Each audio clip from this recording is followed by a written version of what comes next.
702. World of Work. On our World of Work feature this morning, we are looking at the fastest growing careers for this year of 2025. And I really want us to discuss what's driving their rise, what skills are most in demand now, and how you as an individual can position yourself to thrive in this dynamic future of work. How should young professionals and even mid-career workers adapt or even reskill themselves to stay competitive in this environment? And I want to know if you are one of those that have been thinking of changing their careers, of maybe pivoting. Have you already changed your career because you realize that there is work that's going to be needed, skills that are going to be needed in the future, and you've started positioning yourself around that? You can call us on 011-883-0702. You can also send us a WhatsApp voice note to join this conversation on 072-702-1702. Paul Byrne is the head of insights at Pnet, who's going to guide us through this conversation. Paul, thank you so much for making time for us. Good morning. Clement, a very good morning to you too. So, which are these industries that are showing the most significant growth in 2025, and what's really fueling their demand? Well, I think, Clement, if we take a step backwards to start off with, when we look at what's actually happening around the world, and it's so appropriate that we've got the G20 happening right now, but really we've got major forces reshaping our world of work. There is so much technological change that's on the go. We've got economic uncertainty, we've got massive demographic shifts, we've got the green transition and geopolitical fragmentation, and that's all collectively reshaping our jobs and skills. And I think the most important thing that has to be spoken about as part of our everyday conversation at the moment is that broad-based digital access and specifically the adoption of AI technologies are probably going to be the most transformative drivers of where we find ourselves in this future world of work. And there's no doubt about it, and there's no doubt been spoken about a lot on your show, that this is really changing the availability of jobs. And the good news, I suppose, is that at the end of the day, over the next 5 years, the World Economic Forum is predicting that we'll probably have about 7% more jobs by the end of 2030 than what it is that we've got today. And to answer your question specifically, when you look at the industries, the growth will be strongest in technology, green energy, care, education, and frontline roles. And what we're going to start to see is a decline. We are already seeing a decline in things in roles like clerical, administrative, and routine services roles. And that really got us into what it is that we're looking at today, which is trying to understand our own data, which we pull from the combination of the jobs platforms that we operate here in South Africa, being Career Junction and you've already mentioned Pnet. And we really wanted to have a look to see what our data was revealing in terms of which jobs are the most in demand. And that then gets me really to your question. And what I've got sort of lined up for today is just looking at sort of the top 10 roles as sort of the starting point in terms of where we're seeing that significant growth that you spoke about. And really, at the top of that list, we're seeing electrical and electronic equipment technicians are really accelerating in terms of demand. And when we look about where those were 4 years ago to where we are today, that growth is 57% more than what it was back then. And even in the last year, if we're looking at sort of year-on-year hiring activity, the demand for these electrical and electronic equipment technicians has grown by 37%. And I think it's the drivers behind that really look at how we are changing and expanding. The use of industrial automation, I think, is a massive driver within that. And again, I've already mentioned renewable energy systems, and even medical equipment requires this type of skills. So they really are central to what we sort of collectively call the Industry 4.0. And there's no doubt about it in our minds, the demand will keep rising as more and more businesses digitize and automate. That's the top of the list. So how do we... how do we then position ourselves, Paul? Because, I mean, if really this is the trend, we need to think differently around, one, even the kind of curriculum and the kind of subjects that we teach our learners from the basic education level. We have to think about what are we offering students even at university level so that we're able to meet that demand around the future of work. 100%. I've been quite vocal on this over time, Clement, and I think it's where we really need to focus our attention. It comes back down to STEM, to the science, technology, engineering, and mathematics type subjects, as well as specifically IT subjects, because the combination of the five is what's going to take us into the future. And that's where the demand is really going to be based on what I've been speaking about in terms of this changing world of work. So digital skills, digital literacy are going to be key. That doesn't, however, mean that we don't have any of our traditional roles. And if you look at some of the other top 10 roles that I was talking about, so I started with the electrical and electronic equipment technicians. But surprisingly, when we look at the data, I wouldn't have expected to see this, but roles in graphic and print and packaging designers are on the increase as well. And we've seen this ticking up over the last number of months. But when we compare the growth since 2021, so over the last 4 years, the demand for those roles has actually grown 63%. And when we look at the last year, it's 24% up to where we were from where we were last year. And what's happening there is this is a spin-off of the e-commerce boom. We know that product and packaging innovation is all the big thing right now because brands really utilize that as part and parcel in terms of their differentiation, as well as in terms of how they brand themselves overall. So creativity, bringing in sort of the AI design skills gives us a great opportunity in terms of hybrid skills. And I think when we look back at sort of youth opportunity in this particular space, these type of roles are actually very aspirational. They creativity focused, and there seems to be quite a big drive through Gen Z to actually go for this type of role right now. So it's good to see that sort of out of the norm of what I've actually been speaking about in all the technology and science type spaces, something like these packaging designers and print and graphic designers are growing. But we must also then say that there are other things like your senior management and your executive managers. We've seen some big growth there, specifically your senior managers. We're up 23% year on growth since 2021, 21% year on year activity. And I think what's really happening here goes back to that age-old adage of saying, management is critical in terms of making sure that we get the best out of companies. So good leadership, good sort of discipline in how we're actually getting the right things done and focusing on the right attention in the right spaces for our business is critical to success. And I think companies are recognizing the importance of actually seeking that resilience and that transformative leadership, as we need people to actually guide us through a volatile economy and all these disruptive changes that we're facing right now. So senior management up there in the top 10, executive managers and directors, 11% year-on-year growth. And again, that direction, the strategic direction driver is so important at this time. But then I flip back to manufacturing and I look at some roles like tools and die makers. There's been a significant 78% growth since 2021 in those roles and 14% year-on-year hiring activity. And I think that's really good news for South Africa. I think we're looking at this sort of resurgence of some manufacturing. And I think as we sort of move more into the sort of mechatronics world of work and we're relying on systems and tools and machines that actually talk to computers and to software, the demand for delivering quality components is going to continue to grow. So very good to actually see that kind of more artisanal type role featuring on that top 10 list of ours. Yeah, okay. So I'm going to take a quick break. It's 16 minutes after 11 o'clock. I do have some listeners who are a bit worried about the current professions they hold now. There's some young professionals, even mid-career workers who are saying, okay, we need to adapt. Clearly, we need to reskill to stay competitive in this environment. So where do we even begin? So that's the conversation we're going to have just after the break. You can give us a call if you have got some concerns you want to raise with Paul. Maybe you've got a comment, you've got a question. 011-883-0702 is the number to dial. WhatsApp's on 072-702-1702. From 702. World of Work.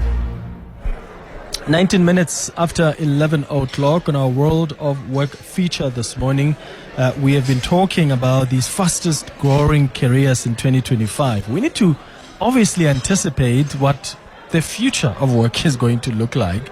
And I think it's important if you are one person that maybe wants to reskill, you're one person that wants to maybe, adapt so that you can be competitive in the future of work environment. Maybe you've got kids who have been asking you, what do I do? What career should I start exploring? And you've got the opportunity here to also just interest them in a few options that are really going to be dominant or are already dominant right now in as far as the future of work is concerned. We're speaking to Paul Byrne, who is the head of Insight at Pnet. Paul, there is a question here. This is someone who says that they're a young professional. They just started working. They're now in mid-career as a professional. And they're asking, what is the best thing now? Is the best thing to study something completely new? For instance, go into a completely new career and go study that, whether you want to get into technology, into green energy, or is it best to stay within your profession and just upskill yourself in line with the trends that are emerging? What advice would you give them? I think upskilling is so critically important, Clement. We live in a world where we can't sit still anymore. We have to be on a road of continual education. And I've kind of best defined it and say that what I see us doing now is no longer climbing the corporate ladder. We're kind of having to navigate what I call the lattice of our career. And the more skills we can develop and put into play, and that's through micro-learning, not necessarily going and re-educating myself in a completely new profession, that micro-learning gives me the opportunity to collect a whole lot of skills that I can start to use across other industries. And I think that's the future world of work that we're going to see. In actual fact, we've seen some emergences of this already post-COVID, where people are literally moving a lot more frequently. Those that are sort of voluntarily moving careers, they're moving industries completely and reskilling themselves almost fit for purpose for what it is that they want to do. So I think, going back to it, ongoing education is critically important. Micro-learning, developing the skills, practicing those skills that I can put into play in my everyday work is going to be what defines or differentiates me from any of my talent competitors. I think I have to say that in conjunction with those skills, we need to look at the soft skills that are becoming really important. And there's a lot of talk and writing around the importance of soft skills as we emerge into this new world of work. And it's the likes of critical thinking and creative thinking that seem to be topping the list over there. Very importantly, the ability to communicate clearly and effectively is top priority. Emotional intelligence is appearing on that list, as well as problem solving. And I think what we're going to see is that as we go more and more into the depths of AI, our ability as the human race to problem solve is what's going to differentiate ourselves from what the machines can produce. So in answer to that listener's question, ongoing learning, that skills development, critical, and then look across the different industries that you could potentially apply those skills in. That will give you the type of work, the type of purpose, the type of development that you want for your career. Got it. Let's go to WhatsApp that's come through on 072 702 1702. Good morning, Clement and your guest. It's just a comment from me. I was shocked the other day when I discovered that the demand for AI professionals has actually increased by 352% since 2019. I mean, we live in a different world, and it's important that we be AI conscious. We get into AI. Thanks, Dima. Yeah, thank you, Dima. Paul, if you've got comments on that, you can come through. There's a question here also about what role companies and government should play in preparing the workforce for these fast-growing careers. Perfect. Let me start with the AI one. That's spot on in actual fact. That comes from some of our research too. We've seen massive growth in demand for skills since 2019, and taking that 352% and just sort of relating back to what we've seen this year, we've seen an incredible 77% growth in AI demand just this year alone. But the important point of what we need to make is actually to differentiate between what I'm talking about there, because on the one hand, we've got AI relating to specific jobs. And that's by that I mean the designing, building, and training of AI solutions, like your machine learning engineers, for example. And on the other side, we've got AI skills, which are the traditional roles that impact you and me and the caller, who basically was saying, yeah, how's this going to impact me? And what we've seen over the last few years is that when I'm looking at the jobs specifically that require the skill, the designers, the builders, and of AI tools, over 6 years, 252% growth, and over the last 3 years, we've seen a 31% growth. So I think we started initially off a quite a small base, and we've seen that leveling out, and companies are obviously putting a lot of attention into making sure that they can really create these AI tools that they need to make sure that they're more efficient and give them a differentiation in the market. But the important one comes back to us as sort of everyday talent and the development of AI skills. That's where we've seen some even bigger growth. So as much as the collective was 352% over the last 6 years, when we just look at the demand for AI skills in everyday work, that's grown by 488% over that same time period. And over the last 3 years, 151%. So my message there is we've got to learn how to adapt to AI in our working world. We've got to learn the tools. We've got to learn the techniques. We've got to practice with it and make sure that we, again, undertaking micro courses to really upskill ourselves in the knowledge of how to make sure that AI can make us more efficient, more effective, and in a lot of cases, a lot more professional in terms of the work that we're turning out. So I don't think it's something that needs to be feared. We need to literally embrace it and say, right, I'm going to work with these skills. And that would be my answer to that particular question. I think from a government perspective, your second question and what we need to do from a private sector, that's an interesting one because, I think government really needs to create the environment in which we can create jobs, develop AI tools, and business we need to look at what opportunities we can create in this particular space. And I think business has such an important role to fulfill. And this is more easily said than done. But ideally, we need to be developing the skills for the future and really employing skills today for the future world of work. And I don't think, and this is where the difficulty comes in terms of it's easier said than done, I don't think we've got the economy that gives us the freedom at the moment in terms of just performance of the economy to go out and start doing a whole lot of this research and development type work that's going to get us upskilling people for the future. We're kind of living in the here and now and developing solutions for what the world and what our customer base here in South Africa requires right now.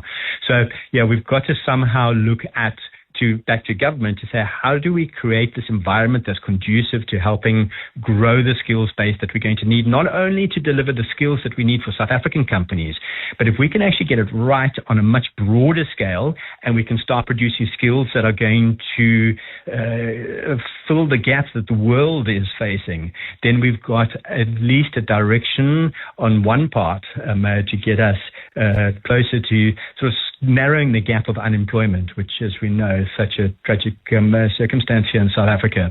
The second part of that is also making sure that we continue to develop the artisanal skills, the technical skills that we need to support everything else that we're doing, whether it's infrastructure development, whether it's this machine maintenance that I've been talking about a little bit earlier, or whatever the case may be. So I think in South Africa, we have the environment where we need, again, both government and business, but to support both traditional roles, technical roles, artisanal roles, but very definitely we need to be focused on the future of work and what the educational and skill development type requirements are for that. And that goes back to my comment all about those science, technology, engineering, maths, IT skills. Yeah. And these trends that you're talking to us about, is this something you're seeing in South Africa, other emerging markets? Are they seeing the same career growth trends as well as developed economies? Or are there some unique differences here? Clement, I think we participate in a global workplace already. I think we are slow on our uptake in South Africa compared to some of our counterparts where the technology, the infrastructure, the education is right there and unemployment is so much lower than where it is in South Africa. But we are part of a global group of companies all providing these technology, these jobs platforms like Pnet. And yes, we are seeing this rise in demand for the type of skills that we're talking talking about. That is definitely the global trend. And in the same vein, that need for the sort of technical expertise to then maintain these machines, maintain the environment, the infrastructure, that will continue to be there'll continue to be the need for that wherever we find ourselves in the world. There's a commonality there. Got it. Yeah, well, Paul Byrne, Head of Insights at Pnet, thank you so much for making time for us. That takes us to exactly 11.